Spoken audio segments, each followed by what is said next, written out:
Hello.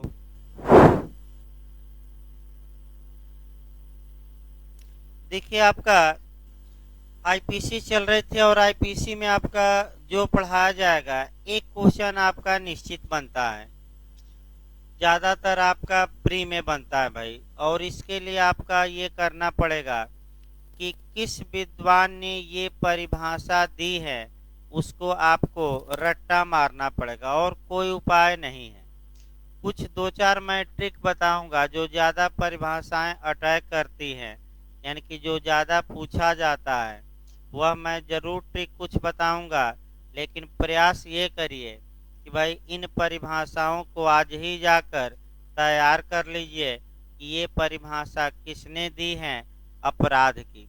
क्योंकि जाकर आप साल पेपर भी देखिए, एक परिभाषा पूछा जाता है कि ये परिभाषा किसने दी है। तो पहले हम कानूनी तौर पर आए।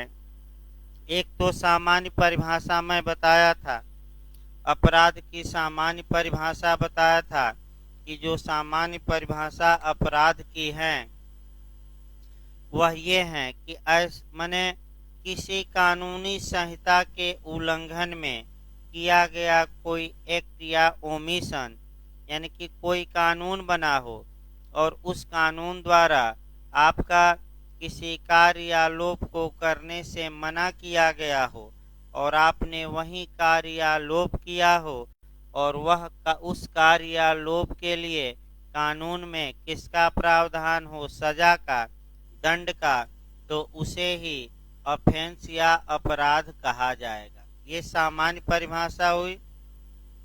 फिर आपका हमने बताया था जहाँ तक कानूनी रूप से परिभाषा की बात है, ये भी आपका पूछा जाता है।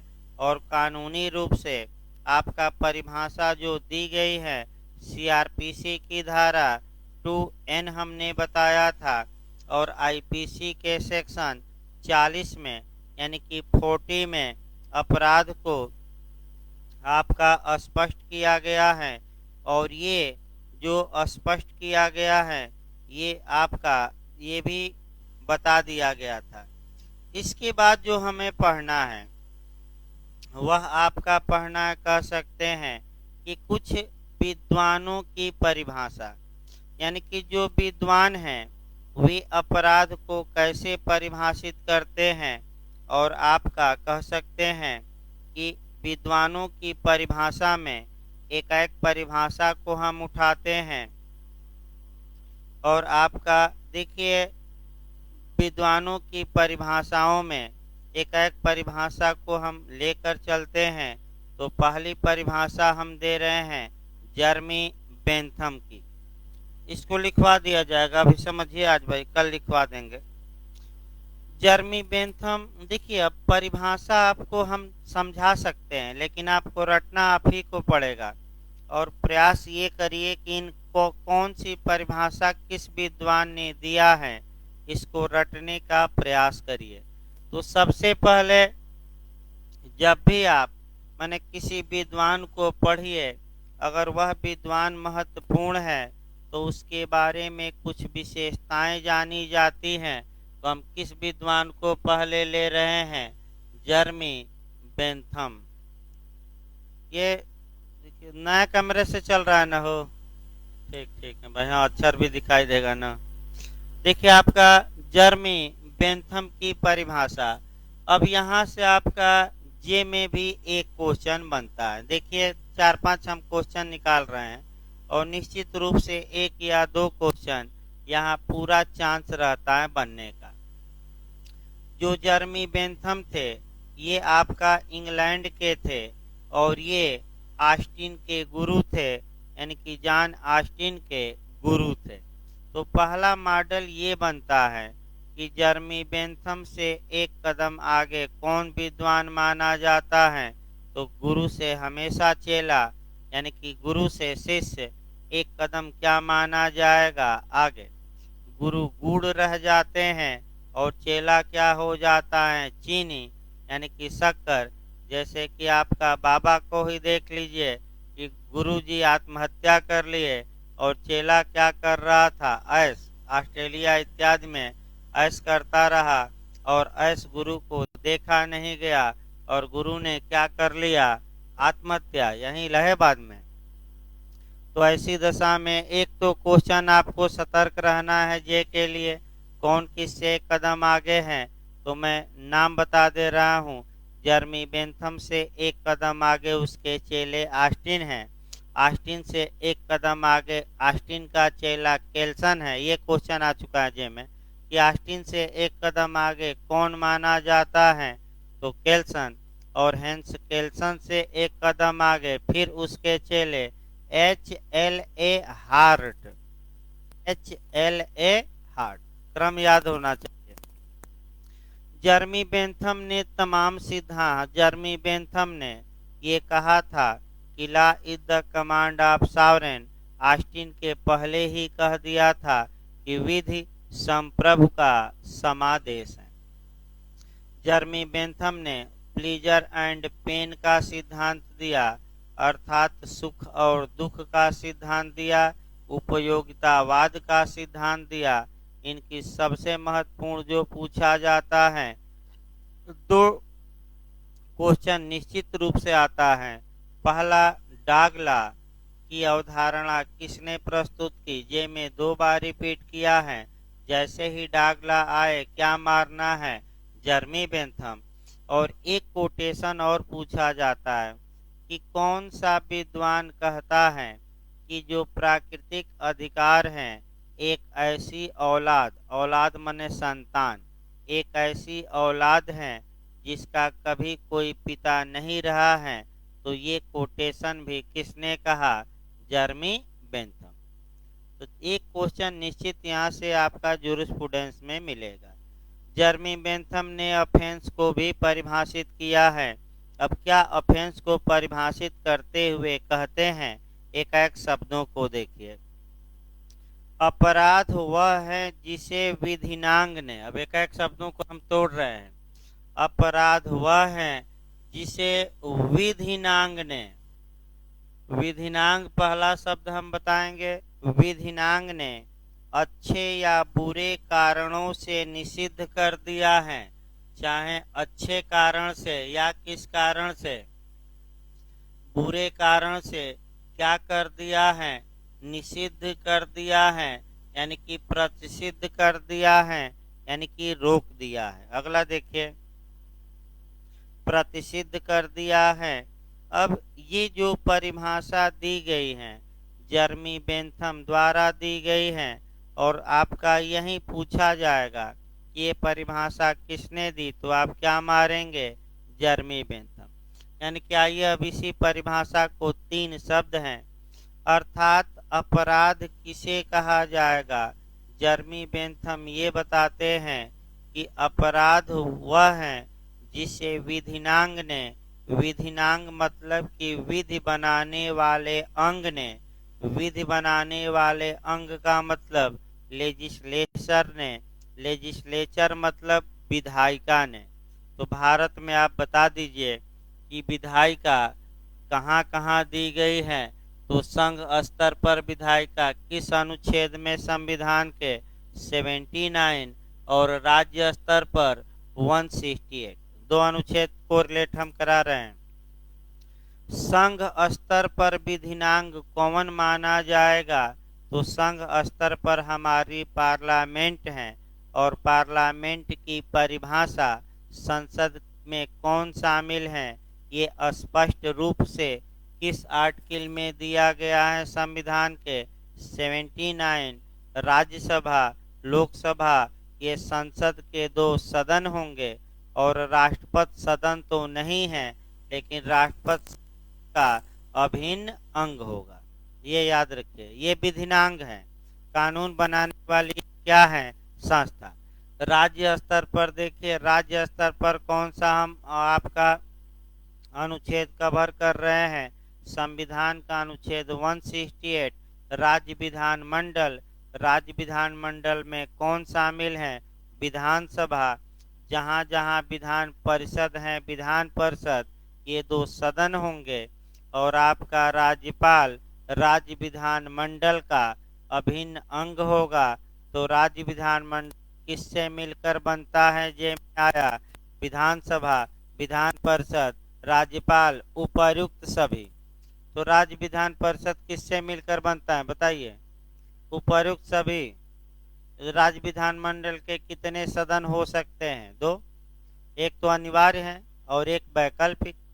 तो कौन वैकल्पिक है? विधानसभा की विधान परिषद, विधान परिषद।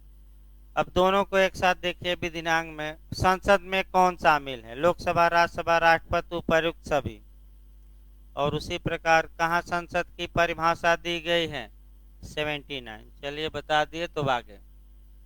यानी कि जो कानून बनाने वाला अंग है, उस अंग ने चाहे अच्छे कारण से या बुरे कारण से किसी कार्य को करने से क्या कर दिया है? निषिद्ध माने प्रतिषिद्ध, प्रोहिबिटेड यानी कि रोक दिया है।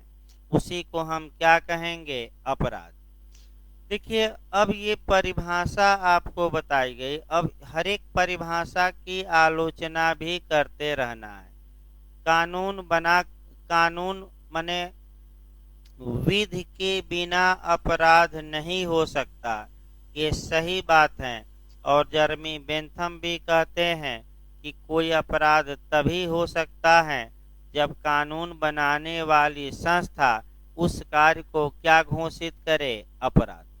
और चाहे अच्छे कारण से या बुरे कारण से उस कार्य को करने पर क्या लगा दे? कानूनन रोक लगा दे। लेकिन एक कमी आपको दिखाई दे रही होगी, इसमें दंड के बारे में कहे ही नहीं है। तो उस कमी को आप पूरा करेंगे। मेंस में तो ऐसे कम आता है, लेकिन जब किसी को बताना होगा, समझाना होगा, तो आप कहेंगे कि ये तो बात सही है कि कानून चाहे अच्छे कारण से या बुरे कारण से कानून बनाकर किसी कार्य को रोक दिया गया है, तो ये तो कॉन्ट्रैक्ट भी हो जाएगा, न्यास में भी आ जाएगा। एक शब्द अगर ये जोड़ देते कि जो कार्य रोका गया है और जिसके लिए किसका प्रावधान हो? दंड का, तो इनकी परिभाषा क्या हो जाती? पूर्ण।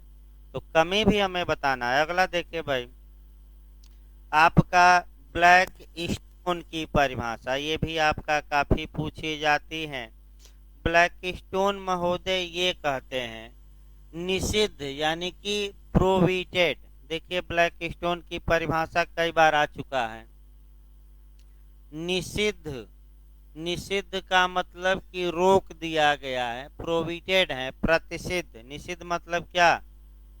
निषिद्ध या समादेशित। निषिद्ध या समादेशित। समादेशित का मतलब कमांड। कमांड माने कि कोई क्या दिया गया है? आदेश। अगला शब्द देखिए, निषिद्ध या समादेशित करने वाली सार्वजनिक विधि, यानी कि आपका यूनिवर्सल लॉ, यानी कि सार्वजनिक विधि। सार्वजनिक विधि। अब आगे देखिए, सार्वजनिक विधि के अतिक्रमण के रूप में किया गया कोई कार्य या लोप।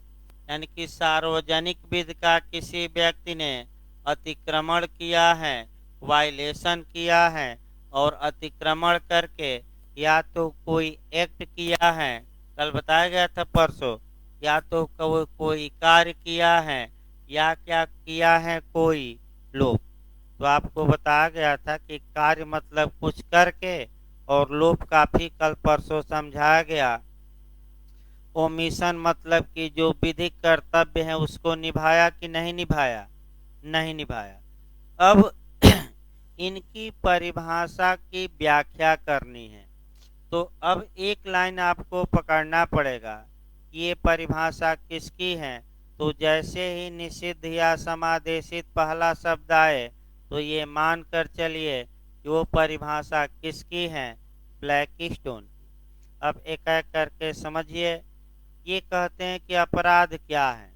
तो निषिद्ध, निषिद्ध का मतलब ये हुआ कि किसी कार्य को करने से कानून द्वारा रोक दिया गया है। या समादेशित, समादेशित यानी कि कमांड की कमांड। कमांड मतलब आदेशित किया गया है।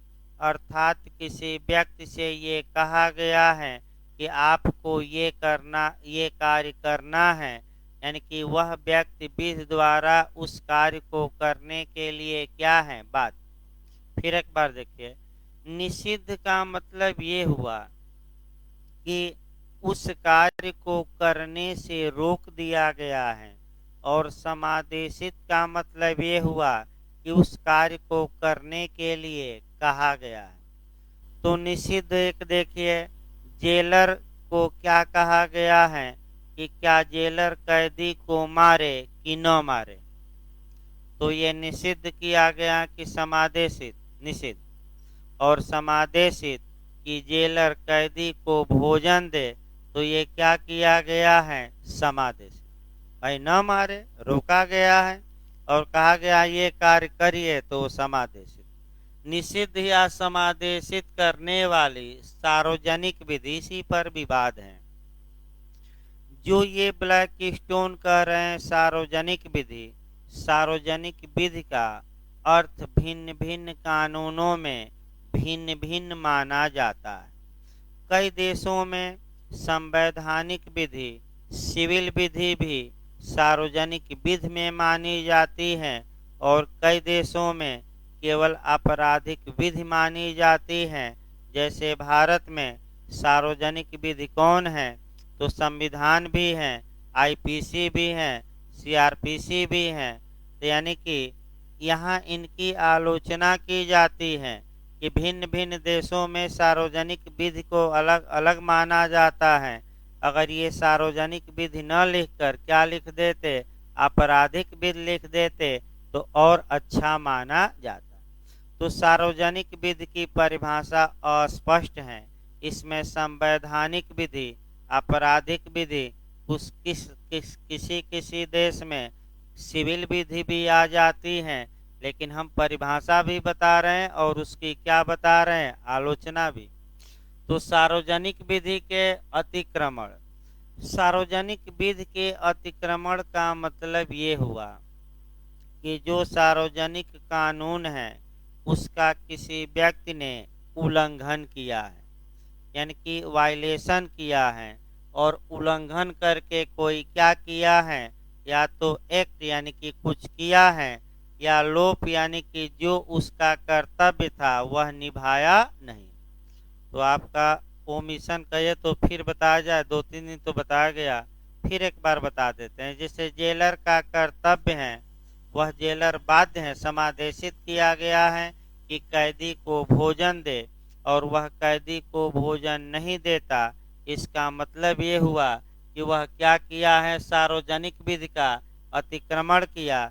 और क्या करके अतिक्रमण किया है, एक्ट की ओमिशन, ओमिशन। तो इसी को हम क्या मानेंगे, अपराध। इसमें भी कमी निकल गई। पहली कमी ये निकली कि कौन सी विधि के उल्लंघन की बात करते हैं, ये सार्वजनिक, और ये तो कई देशों में कई प्रकार की, इस पर आपका भिन्न भिन्न मत है। दूसरा कार्यालोप, लेकिन एक बात फिर ये छोड़ देते हैं कि ऐसे कार्यालोप का उल्लंघन दंडनीय हो। यानी कि एक बात अगर ये लोग जोड़ देते कि जिस जिस कार्यालोप के लिए किसका प्रावधान कानून में किया गया है, दंड का, तो इनकी परिभाषा कुछ हद तक और क्या हो जाती, सुधार। अगला देखिए, ब्लैक स्टोन के बाद आपका जो परिभाषा पढ़नी है वह आगे देखा जाए। ब्लैक स्टोन के बाद आपका स्टीफेन की परिभाषा देखा जाए। स्टीफेन की भी परिभाषा कई बार कंपटीशन में आ चुकी है, अच्छे से याद रखिएगा।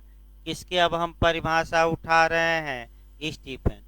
भाई स्टीफेन की परिभाषा कई बार आपका कंपटीशन में आ चुकी है, बहुत महत्वपूर्ण परिभाषा मानी जाती है। देखिए क्या कहा गया है, अपराध विधि द्वारा निषिद्ध तथा समाज के नैतिक मूल्यों के लिए एक अरुचिकर कार्य है। यानी कि स्टीफेन ये कहते हैं कि अपराध क्या है, तो ये कहते हैं कि अपराध विधि द्वारा निषिद्ध, यानी कि पहला शब्द हम निकाले, विधि द्वारा क्या है, निषिद्ध है। यहाँ तक तो ठीक है भाई आपका। जो कानून द्वारा जिस कार्य को करने से क्या किया गया है, रोका गया। दूसरी बात ये कहते हैं, तथा समाज के नैतिक मूल्यों के लिए अरुचिकर एक काम है, कार्य है। यानी कि जो समाज के नैतिक मूल्य होते हैं, यानी कि मोरल आपका क्या होते हैं, वैल्यू होते हैं, उसके लिए अरुचिकर।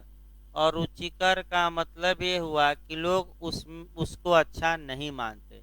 अरुचिकर एक कार्य है। अब इसमें परिभाषा भी समझना है और इसकी क्या करनी है, लास्ट में आलोचना। तो पहले तो परिभाषा देखिए और उसी में आलोचना भी समाहित किया जाए। देखिए भाई, विधि द्वारा निषिद्ध जितने भी कार्य हैं, उन कार्यों को स्टीफेन महोदय कहते हैं कि अपराध माना जाएगा।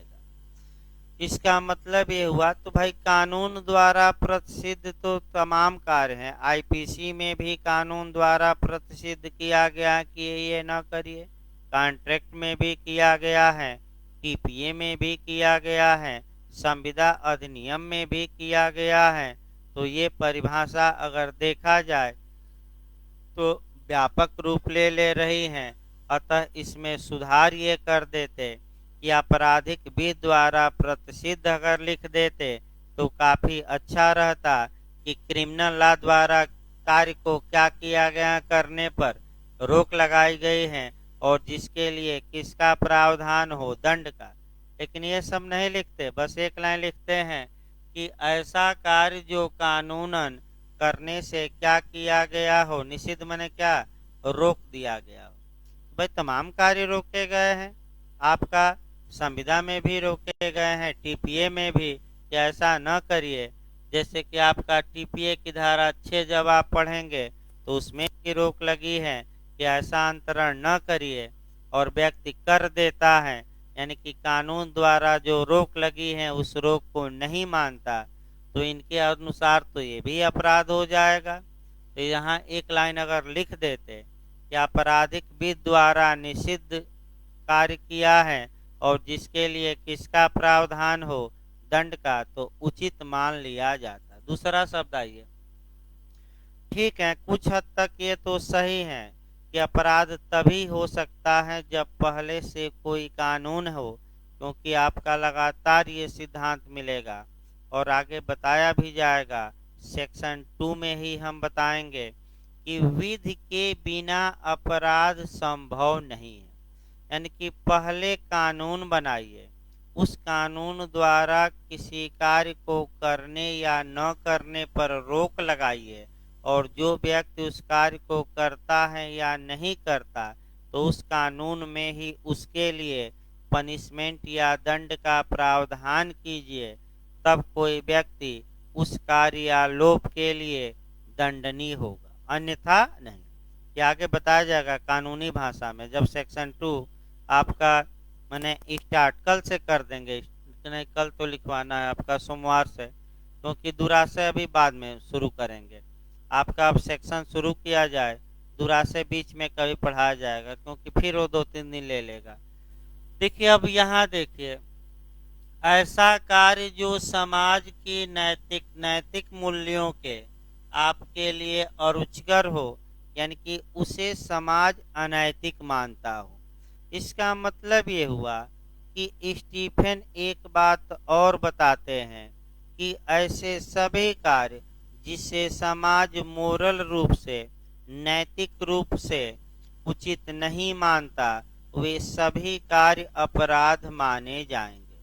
ये परिभाषा बिल्कुल इनकी गलत है, क्योंकि कुछ कार्य जो अनैतिक हैं अपराध माने गए हैं, और कुछ कार्य जो अनैतिक हैं उन्हें आज भी कानूनन अपराध नहीं माना गया है। अब कौन से कार्य समाज के नैतिक मूल्यों के अनुरूप हैं और कौन से विरोध में हैं, तो इसको थोड़ा समझना पड़ेगा अलग जाकर आपको, और 2-3 अच्छे उदाहरण भी देखने पड़ेंगे। तो देखिए इसको अच्छे से। जो मोरालिटी या नैतिकता है वह कहीं परिभाषित नहीं है और परिभाषित करना भी संभव नहीं है। नैतिकता समाज की एक सोच होती है, यानी कि समाज के लोग जिस कार्य को अच्छा मानते हैं वह मोरल या नैतिक है और जिस कार्य को बुरा मानते हैं वह क्या है, अनैतिक। तो अब कौन से कार्य नैतिक हैं और कौन से कार्य अनैतिक हैं, अब ये विवाद होगा तो हम आप नहीं डिसाइड करेंगे, ये डिसाइड कौन करेगा, कोर्ट करेगा। और जिस करार का उद्देश्य और प्रतिफल नैतिकता के विरुद्ध हो, अनैतिक हो, इमोरल हो, सेक्शन 23 कॉन्ट्रैक्ट का बताता है, 23 लास्ट लाइन देखिएगा, कि वह करार अवैध होगा, यानी कि वह विधि विरुद्ध होगा और शून्य भी होगा। अब कौन से कार्य नैतिक हैं अनैतिक, ये निर्धारित, ये समाज की सोच के साथ साथ नैतिक और अनैतिकता में बदलाव होता रहता है। हो सकता है कि कल जो कार्य अनैतिक हो आज नैतिक हो जाए और कल जो नैतिक था वो आज क्या हो जाए, अनैतिक। एक दो उदाहरण देखिए, आपका समाज खूब बुराई करेगा तो पहले एक दो अनैतिक देखिए, जैसे कि अगर कोई पुरुष और स्त्री बिना विवाह के साथ साथ रहता है, यानी कि इसको कहते हैं लिव इन रिलेशनशिप, तो कुछ समय पहले तक इसे अनैतिक माना जाता था, लेकिन अब सुप्रीम कोर्ट ने कहा कि ये कार्य अनैतिक नहीं है, ये नैतिक है। यानी कि आपका नैतिकता का मानक क्या हो गया, बदल गया। कुछ समय पहले देखिए, अब आपका समाज आपकी आलोचना करेगा लेकिन कानून कोई सजा नहीं देगा। जैसे कोई भिखारी आपके दरवाजे पर आया, आपने भीख नहीं दिया, आपके दरवाजे पर तड़प कर मर गया, तो समाज खूब आलोचना करेगा कि इसको दो रोटी दे ही देता तो क्या चला जाता, लेकिन कानून कोई दंड का प्रावधान नहीं करता, क्योंकि भीख देना विधिक कर्तव्य न होकर केवल कैसा है, नैतिक। एक अंधा कुआं की ओर जा रहा है, एक व्यक्ति देख रहा है, अंधे को रोक नहीं रहा है, तो खूब लोग आलोचना करेंगे कि कुएं में डूबकर मर गया अंधा और ये रोका नहीं, लेकिन कानून कोई सजा नहीं देगा। इसका मतलब ये हुआ कि जो स्टीफेन ये कहते हैं कि उसे भी अपराध माना जाएगा जो समाज के नैतिक मूल्यों का उल्लंघन हो, ये पूरी तरह सही नहीं है, क्योंकि समाज के तमाम नैतिक मूल्य हैं जिसे कानून आज तक अपराध की श्रेणी में नहीं रखता। तो स्टीफेन के परिभाषा के बाद ऑस्टिन की आ जाइए। ऑस्टिन की परिभाषा भी पूछी गई है और ऑस्टिन की परिभाषा पढ़ते पढ़ते सीआरपीसी भी कुछ जानना पड़ेगा। तो ऑस्टिन की देखिए भाई, ऑस्टिन महोदय ये कहते हैं कि एक अपकार, अपकार मतलब रांग, रांग मतलब कि गलती। भाई ना नए लोग पकड़ने का प्रयास करें, ये नहीं कि एक अपकार यानी कि एक रांग, एक ऐसी गलती। अब गलती को दो भागों में बांट दिया जाए। गलती को दो भागों में मैं बताया भी था, फिर मैं बताऊंगा एक बार। कल परसों मैं एक बार हल्का सा कंसेप्ट क्लियर कराया था। देखिए आपका एक अपकार जिसमें पैरवी क्षतिग्रस्त पक्ष या उसके प्रतिनिधियों के स्वविवेक पर की जाती है, यानी कि एक गलती ऐसी है जिसमें पैरवी माने मुकदमा चलाना।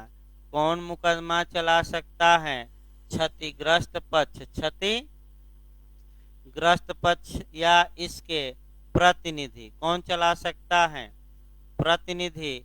तो आपका जान और ये ऑस्टिन महोदय कहते हैं कि ऐसी दशा में इसे अपराध नहीं माना जाएगा, तो क्या माना जाएगा, सिविल रांग, यानी कि सिविल दोष।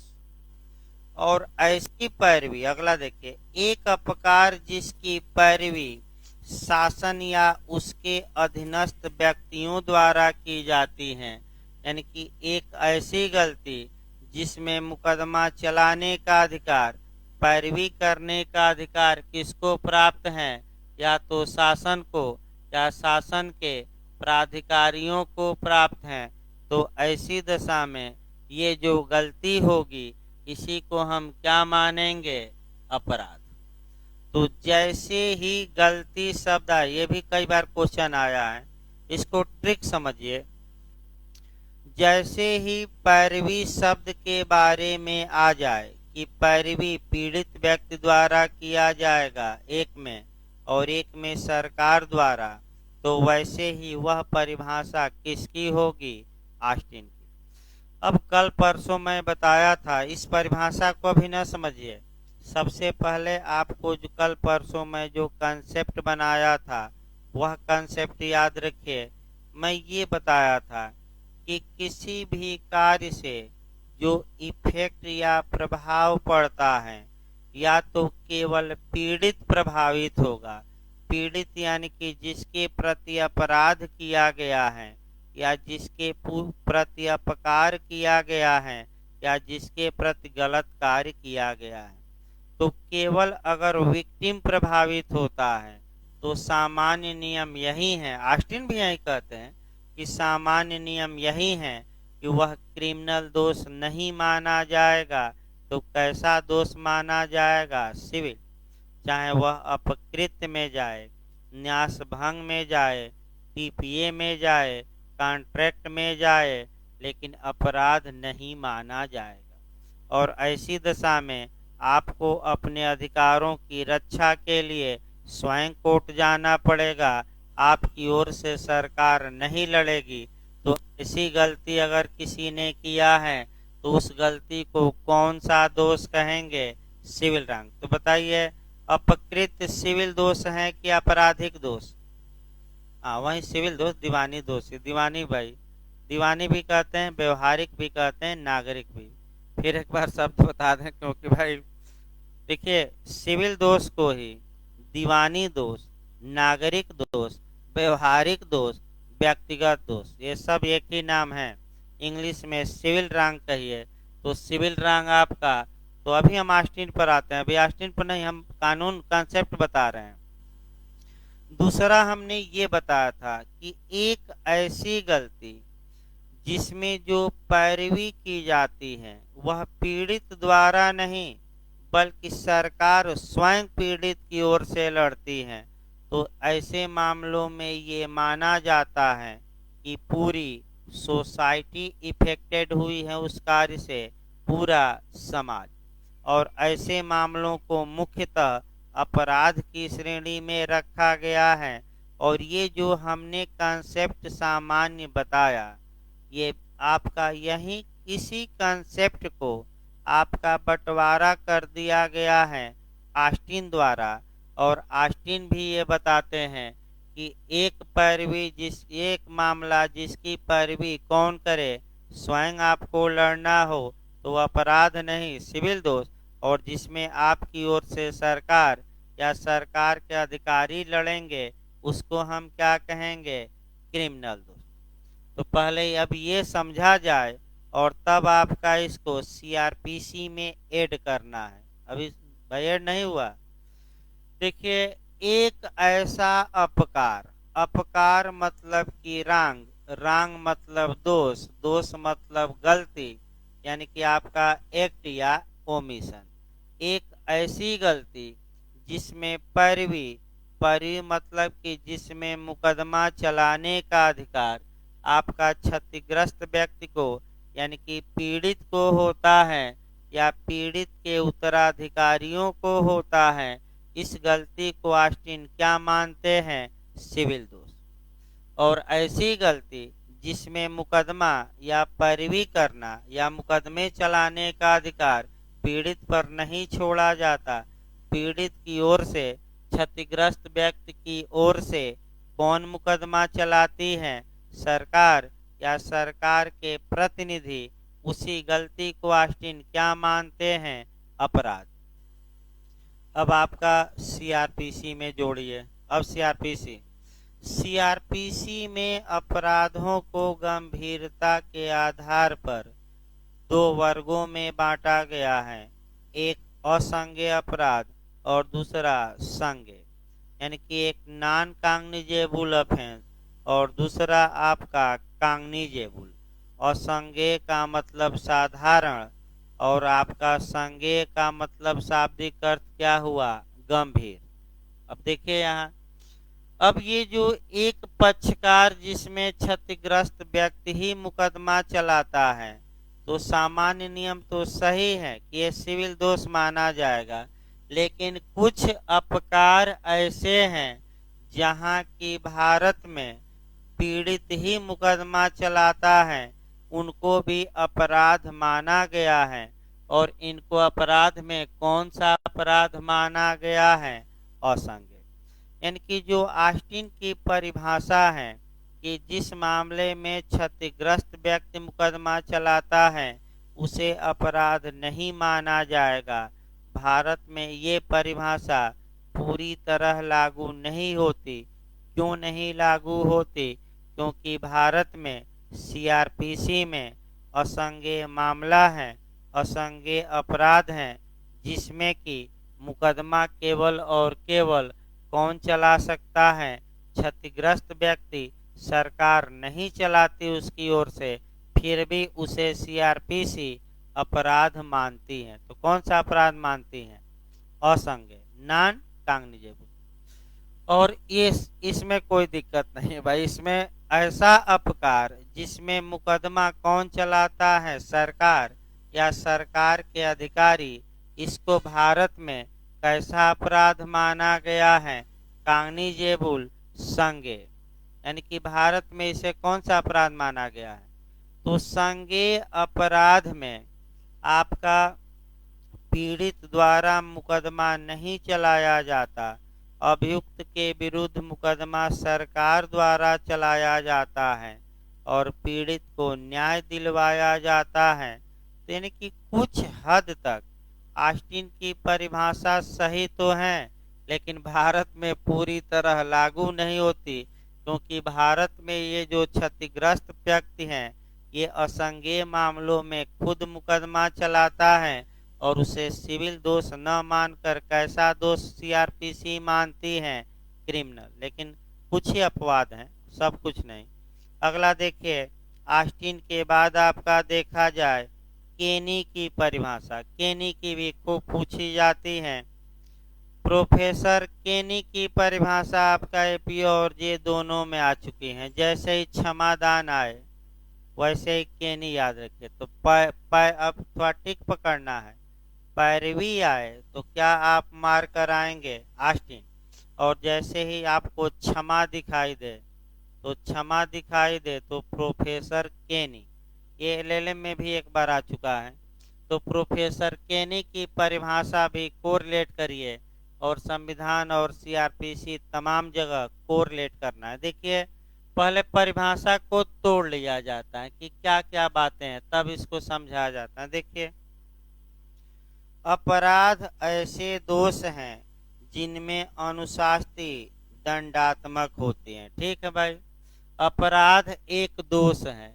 दोष यानी कि रांग है, गलती है, गलत कार्य है, जिसमें जो सेंशन होता है, सेंशन माने शास्ति या जो अनुशास्ती होती हैं, वह दंडात्मक होती हैं। यानी कि जिसके लिए कानून में किसका प्रावधान हो, दंड का। कुछ हद तक सही है, इसमें कोई शक नहीं है। यानी कि एक ऐसा दोष जिसमें जो शास्ति या प्रेशर जो होता है वह किसका होता है, दंड का होता है, उसी को हम क्या कहते हैं, अपराध। ये कौन बता रहा है, केनी। अगला शब्द देखिए, जो किसी सामान्य व्यक्ति द्वारा क्षम्य नहीं है और यदि वह क्षम्य है तो केवल सम्राट द्वारा। यानी कि आपका सामान्य व्यक्ति इसमें क्षम्य नहीं है, यानी कि इस अपराध में सामान्य व्यक्ति क्षमा नहीं कर सकता, पार्डन नहीं दे सकता अभियुक्त को। लेकिन अगर क्षम्य है यानी कि क्षमा दे सकता है, तो कौन दे सकता है, केवल सम्राट। अब इसको थोड़ा आप देखिए और कैसे भारत में इसको जोड़ना है। भारत में कुछ अनुच्छेदों से जोड़ना है, कुछ आपका सीआरपीसी की धारा से जोड़नी है, कुछ आईपीसी की धारा से जोड़नी है और आपका कॉन्स्टिट्यूशन से भी जोड़ना है। अब एक एक शब्दों को समझने का प्रयास करिए। यहाँ देखिए, एक एक शब्द मैं बता रहा हूँ। अपराध ऐसा दोष है, दोष यानी कि रॉन्गफुल एक्ट या ओमिशन, या ऐसी गलती या ऐसा अपकार है, गलती है। कैसी गलती है? जिसमें जो सेंशन होता है, अनुशास्ति होता है, जो प्रेशर होता है, दबाव होता है। तो अनुशास्ति समझिए, खूब पूछा जाता है। सेंशन का मतलब होता है आपका मृत्युदंड भी आ जाएगा, कारावास भी आ जाएगा, संपत्ति का समपहरण भी आ जाएगा, जुर्माना भी आ जाएगा, प्रतिकर भी आ जाएगा, क्षतिपूर्ति भी आ जाएगा। ये सभी सेंशन में क्या है? शामिल। यानी कि अनुशास्त्र एक ऐसा शब्द है जो सिविल में भी यूज होता है और क्रिमिनल में भी। तो आपका केनी कहते हैं कि जो दबाव होगा वह आपका क्या होगा? तो मुआवजा प्रतिकर नहीं, बल्कि क्या होगा? दंडात्मक। यानी कि अपराध एक ऐसा दोष है, गलती है, जिसके पीछे जो सेंशन है, दबाव है, वह मुआवजा क्षतिपूर्ति का नहीं है, बल्कि किसका है? तो तुरंत आपका आईपीसी में जाएंगे। आईपीसी में दंड के प्रकार दिए गए हैं आपका धारा 53 में। अर्थात कोई गलती किया, उस गलती के लिए उस कानून में किसका प्रावधान हो? सजा का। तो उसी को हम क्या कहेंगे? अपराध। ये हम नहीं बता रहे हैं, कौन बता रहा है कि? और ऐसी दंड, ऐसी सजा को क्षमा करने का अधिकार आम व्यक्तियों को प्राप्त नहीं है। अगर क्षमा कर सकता है तो वह इंग्लैंड का कौन है? सम्राट। अब भारत में इस चीज को पहले इंग्लैंड में जोड़ लिया जाए, तब भारत में आ जाए। यानी कि इसका मतलब ये हुआ कि अगर आपराधिक मामला है और पीड़ित और अभियुक्त ये चाहें कि आपस में हम समझौता करके मामले को रफा दफा कर दें, तो केनी महोदय कहते हैं कि ये संभव नहीं है, क्योंकि क्षमा करने का अधिकार केवल और केवल इंग्लैंड के किसको प्राप्त है? सम्राट को, किंग को, रेक्स को, आर को। आर भी कहा जाता है, कहीं कहीं रेक्स देगा, कहीं किंग देगा, कहीं क्वीन देगा, कहीं सम्राट देगा। तो घबराना नहीं है। सबका मतलब क्या है? रेक्स भी दे तो घबराना नहीं है, आर भी दे तो घबराना नहीं है। वो इसका मतलब ये हुआ कि इंग्लैंड का क्या? सम्राट। अब इंग्लैंड के सम्राट के बारे में 2-3 लाइन पहले बताना पड़ेगा। तब हम इसको कोरिलेट करेंगे शुद्ध रूप से। कहाँ? भारत में। इंग्लैंड के सम्राट को फाउंटेन ऑफ जस्टिस कहा जाता है। फाउंटेन ऑफ जस्टिस का मतलब हुआ न्याय का फौहारा। न्याय का फौहारा का मतलब हुआ कि जहाँ से न्याय क्या करता है? निकलता है। अर्थात इंग्लैंड में जितने न्यायालय हैं वह इंग्लैंड के सम्राट के प्राधिकार से ही न्याय करते हैं। और इंग्लैंड का सम्राट के बारे में ये कहावत भी प्रसिद्ध है कि राजा मर गया, राजा चिरायु हो। यानी कि राजा मर गया फिर भी हमारा राजा लंबे समय तक जीवित रहे। तो जो आम आदमी होगा कहेगा कि ये पगला गए हैं, जब मर गया तो लंबे समय तक कहाँ जीवित रहेगा, गया ऊपर। इसका मतलब दो हुआ।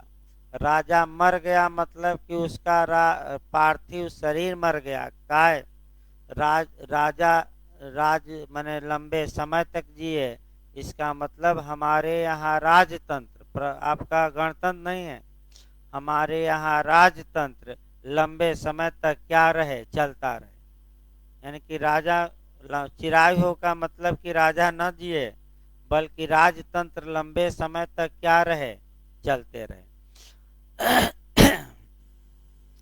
विश्व के जितने भी देश हैं, अब नियम बनाइए, प्रत्येक देश का जो हेड होता है उसको ये पावर रहता है, प्रत्येक देश के, कि किसी भी अपराधी को वह पूर्ण रूप से क्षमादान प्रदान कर सके। इंग्लैंड के सम्राट को है, भारत के राष्ट्रपति को है, पाकिस्तान के राष्ट्रपति को है, अमेरिका के राष्ट्रपति को है, पूरी तरह क्षमादान दे सकता है, कोई दिक्कत नहीं है। आपका ये हर एक देश में नियम लागू होता है, किसी एक देश में नहीं, क्षमादान देने का। अब ये है कि भाई केवल सम्राट ही क्षमादान दे सकता है, क्षम्य कर सकता है ऐसे अपराधी को, अन्य कोई नहीं कर सकता, सामान्य व्यक्ति नहीं कर सकता। ये प्रोफेसर केनी की परिभाषा है। अब इसको हमें भारत में जोड़कर देखना है।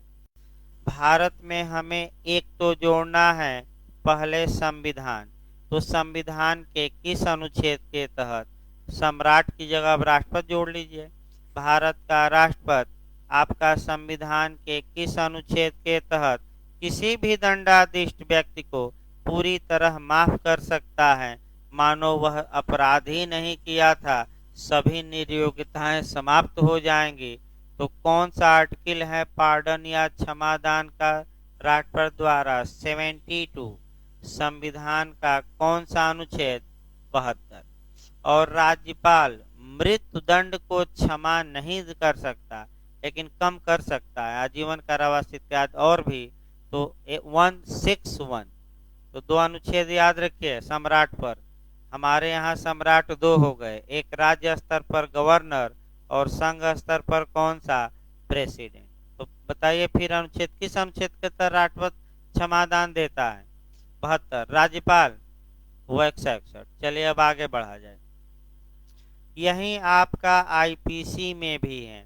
आईपीसी में ये है कि सेक्शन आपका 54 और 54, 54 और 55 समुचित सरकार मृत्युदंड को तथा आजीवन कारावास का लघुकरण कर सकती है।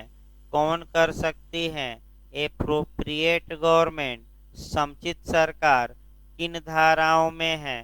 तो मृत्युदंड का लघुकरण दिया जाए तो सेक्शन 54 में, देखिए तो सही है ना, और आजीवन कारावास का तो 55 में, और आपका समुचित सरकार की परिभाषा तो 55A। समुचित सरकार मतलब दो सरकार, केंद्र सरकार, राज्य सरकार। तो झारखंड का तुरंत मॉडल निकालना है। एक तो आपका एमपी में बना था कि समुचित सरकार में कौन शामिल है? केंद्र सरकार, राज्य सरकार, दोनों, इनमें से कोई नहीं। और समुचित सरकार की परिभाषा आईपीसी में कहाँ दी गई है? झारखंड एपीओ का है। तो 55A रट्टा मार के जाइए। समुचित सरकार मृत्युदंड का लघुकरण आईपीसी के किस धारा में? 54। आजीवन कारावास का 55। समुचित सरकार की परिभाषा की धारा में? 55A। अब थोड़ा सीआरपीसी में बैक होइए। देखिए अब सीआरपीसी में जोड़ना है भाई। सीआर देखिए आपका केनी महोदय कह रहे हैं कि कोई सामान्य आदमी के बस की बात नहीं है कि अपराधी को क्या दे सके? क्षमा। लेकिन अब लेकिन लगा तो भारत में कुछ न कुछ अपवाद है। आपका सीआरपीसी की धारा 320 हमें देखना है। सीआरपीसी की धारा कौन सी? 320 में कुछ अपराध ऐसे हैं जहां की समझौता हो सकता है, कंपाउंड वे हो सकते हैं, शमन उनका हो सकता है। अर्थात इसका मतलब ये हुआ कि क्षमा किया जा सकता है। जो जिसके प्रति अपराध हो गया है वह रजामंद हो तो कुछ अपराधों को निपटाया जा सकता है। तो एक तो केनी की परिभाषा थोड़ा विफल मार गई, क्योंकि सीआरपीसी कौन सी धारा के तहत? 320। और दूसरा आपका सीआरपीसी में 320 पहले बताया गया। सीआरपीसी में भी समुचित सरकार को पावर है कि वह दंडों को कम कर सके। तो 2-3 धाराएं याद रखिएगा, 432, 433, 2 धाराएं तो याद रखिए। तो सीआरपीसी में कौन कौन सा सेक्शन पढ़ेंगे कि समुचित सरकार दंड कम कर सकती है? 433 नहीं 432, 433।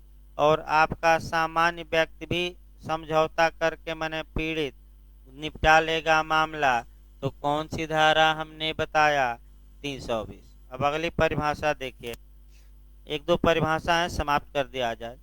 इसके बाद आपका कीटन की परिभाषा देखिए।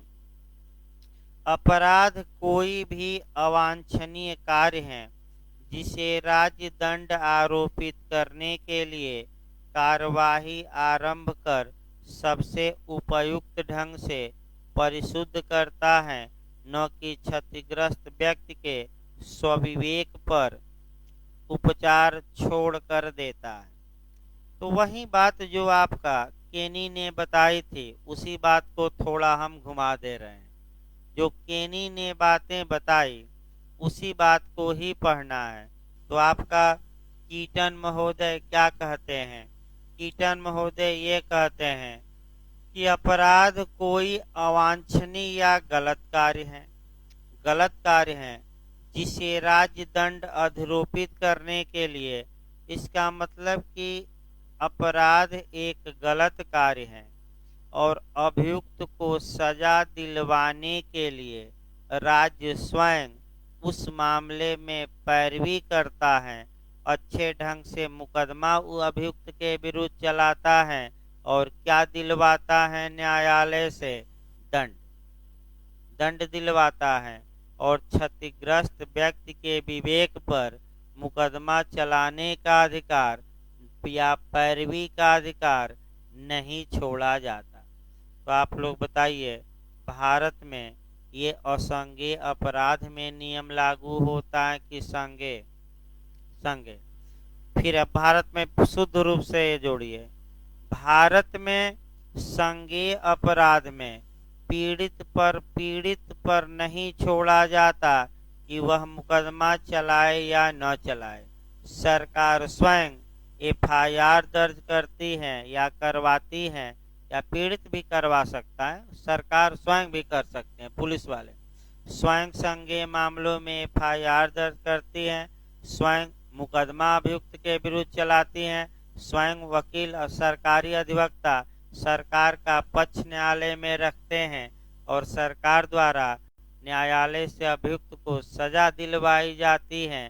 क्षतिग्रस्त व्यक्ति पर या पीड़ित पर नहीं छोड़ा जाता विकल्प पर कि आप मुकदमा चलाइए न चलाइए। तो कौन चलाती है मुकदमा? सरकार। और क्या दिलवाती है? दंड। तो उसी को हम क्या कहेंगे? अपराध।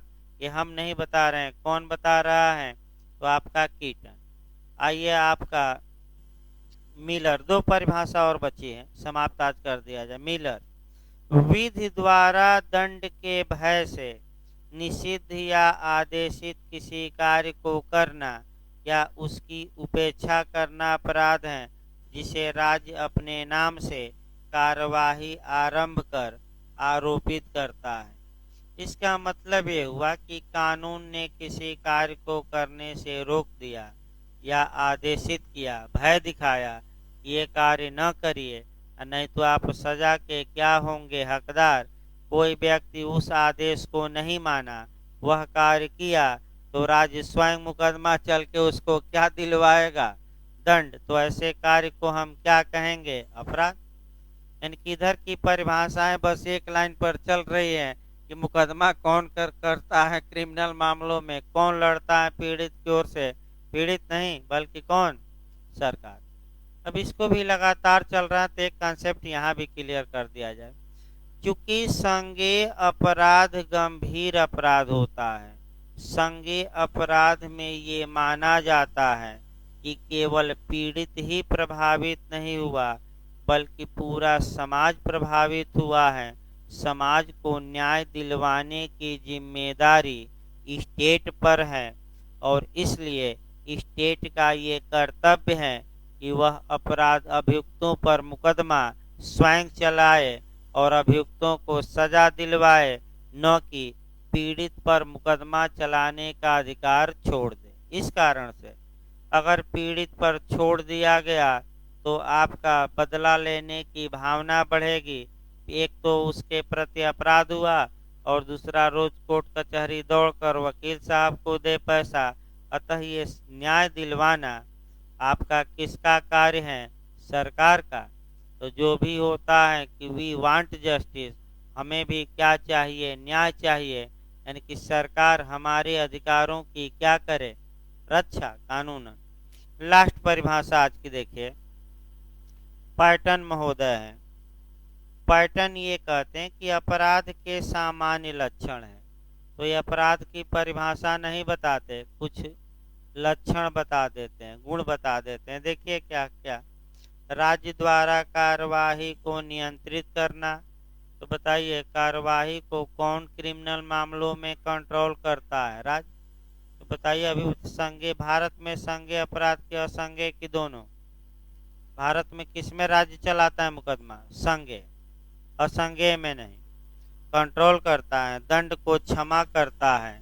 तो अभी बताया गया कि दंड अब दोबारा ना बताया जाए, राज्य ही दंड को क्षमा करता है।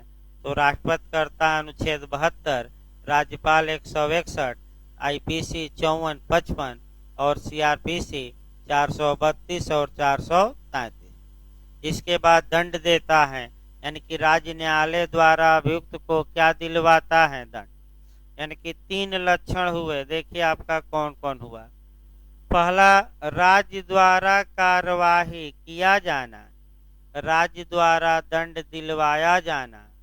और तीसरा, राज्य द्वारा ही अपराधी को क्या देना? क्षमा। अगर ये 3 लक्षण हैं तो उसी को हम क्या कहेंगे? अपराध। इस प्रकार अपराध की परिभाषा भी आपका समाप्त हुई। देखिए एक आपका ये एविडेंस में एक बात छूट गई थी भाई, 2-3 लोग आपका फोन भी किए, 2-3 लोग बताए कि जो सेक्शन आपका 90 बताया गया कि 30 वर्ष पुराना दस्तावेज हो, उचित अभिरक्षा से निकाल कर पेश किया गया हो, तो न्यायालय यह उपधारणा कर सकेगा, यानी कि तथ्य की उपधारणा कि यह दस्तावेज सही है, निष्पादन सही होगा, आपका सब कुछ क्या होगा? सही।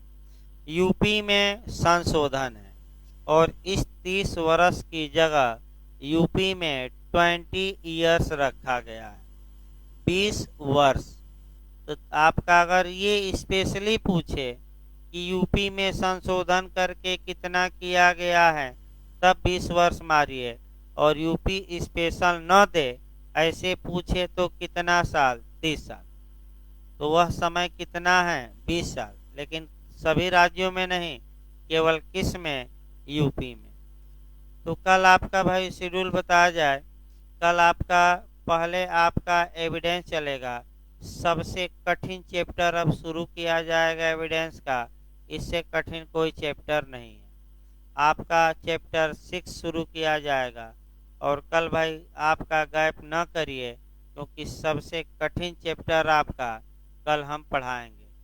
यानी कि 91 से लेकर 100, पहले तो आधा घंटा भूमिका में लगेगा, माने कम से कम आधा घंटा उसका घेरा जाएगा और तब आपका सेक्शन शुरू कर दिया जाएगा।